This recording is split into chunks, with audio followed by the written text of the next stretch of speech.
It's an interesting variation or accessory for the Uzi. A rifle grenade with a rifle grenade sight, 40 round mag, and a bayonet. This book's pretty old. Look, there are no copies or variations of the Uzi. This book's from the 60s. It's all tore up. I had two of these books since I was a kid. You got the Woodstock one. I used to have a Chinese Uzi many years ago. I wish I hadn't traded it. I didn't realize how rare they were. I had a 16-inch barrel, chrome line barrel, had a thumbhole stock. There's an early one that has all wood.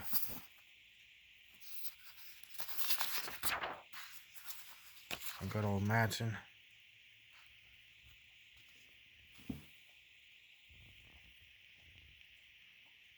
Guatemalan Rebels, 1954. There was an interesting one where the PPSH is. Let me find that. There's a PPS41.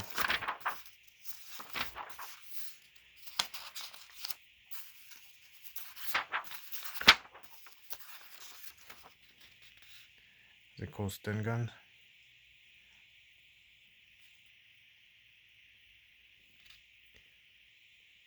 It'll say somewhere in the text what those are. Sometimes this book sucks because it doesn't always say, like, right under the pictures what they are. Oh, here we go. Cut all these different variations of the PPSH, the PPSH41. And these two are Soviet ones. And you can see the later one has a reinforcing piece of metal right there. And this one's just straight. The stocks are slightly different.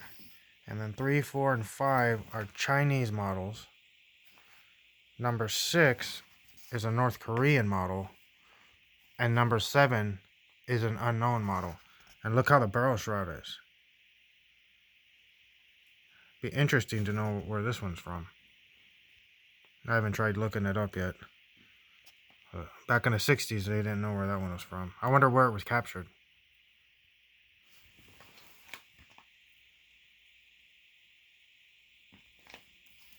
And then they got the German model right here, the World War II. They have been converted to 9mm, and I guess to use MP40 magazines.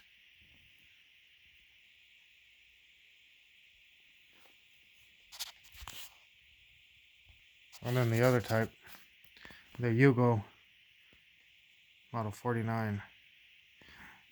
There's a few of these parts kits for sale floating around on Gunbroker. I think there's something else like a 4957 or something like that. They don't have the Iranian model though, or the Polish model. I wouldn't be surprised if there's also a Hungarian model. Probably a couple others. And then this book's so old they don't even have many AK variations.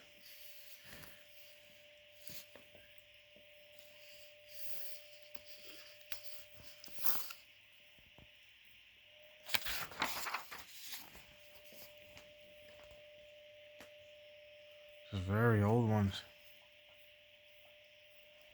Milled. Both of those.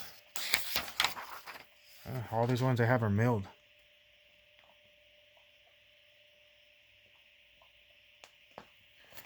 Old slab side mag.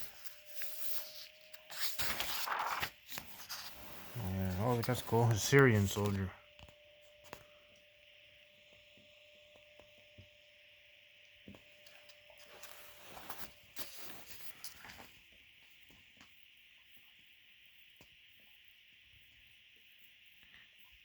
That's why I think this book's from 63 or something like that. 63, 64, 65.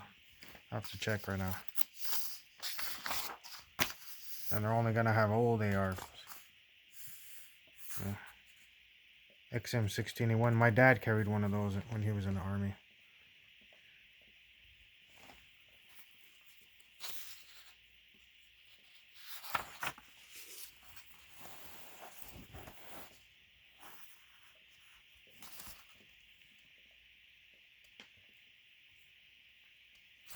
Training village.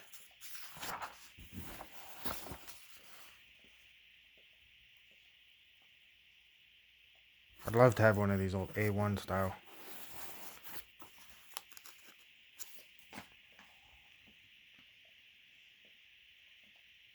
It's funny how I argue with people on the internet and they say that AR-15 was never used by the military and they'd be stupid if they ever did. Look at that right there.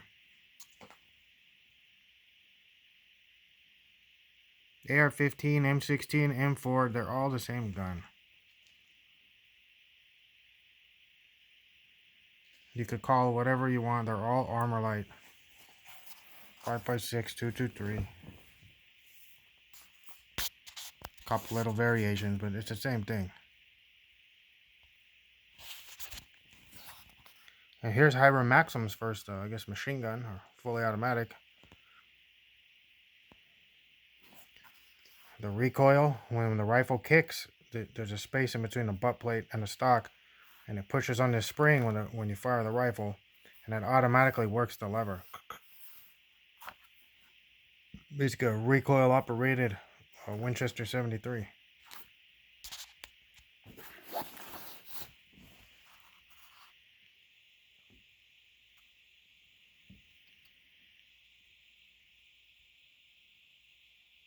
I guess semi-auto, not a full auto. I've heard that he converted some of these to full auto and they dumped the whole tube magazine in like a second. A lot of smoke, I'd imagine.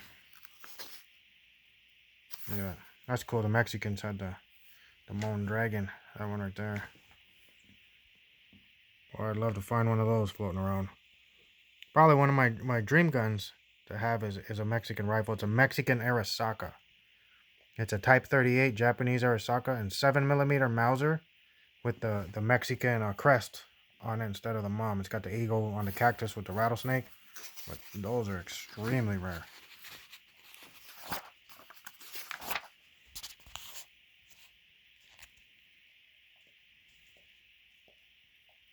I want to see if I can find something else interesting in this.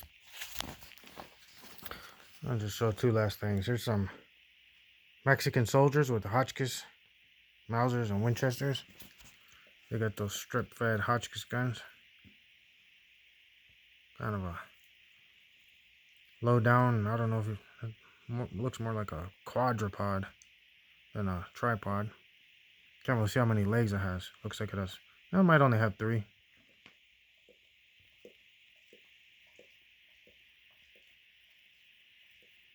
I wonder what date that is. And one last thing, I think this is, I always thought this was cool when I was a kid, this picture.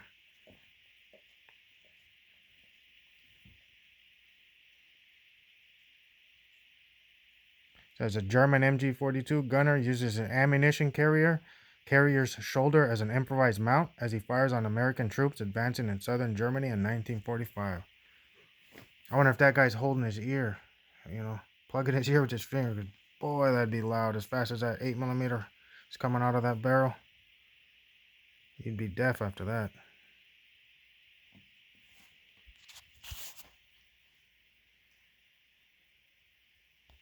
I said the MG42 was the last, but I thought this was a pretty cool picture too. It says U.S. soldier firing a recaptured British-made Bren near Yongyeon, Korea.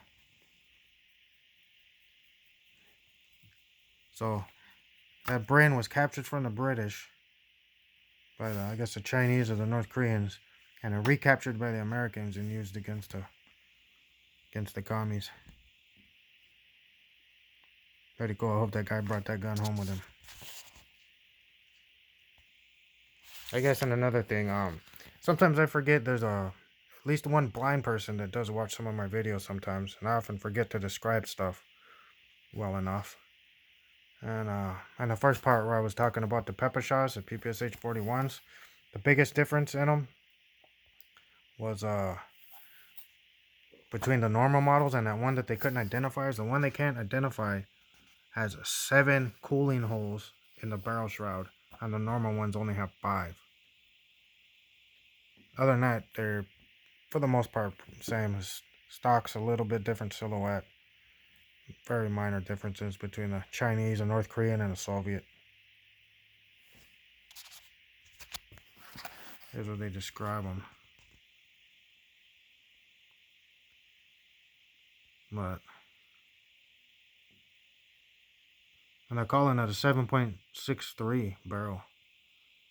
I wonder, let me see what the caliber calls it in the front of it. Oh, yeah, same thing. 7.62 Russian pistol or 7.63 Mauser. 7.63 Mauser is quite a bit less powerful though than 7.62 Tokarev. I've got some ammo that's from Russia and it's made to be fired in the Mauser and the Tokarev, and it's very mild ammo.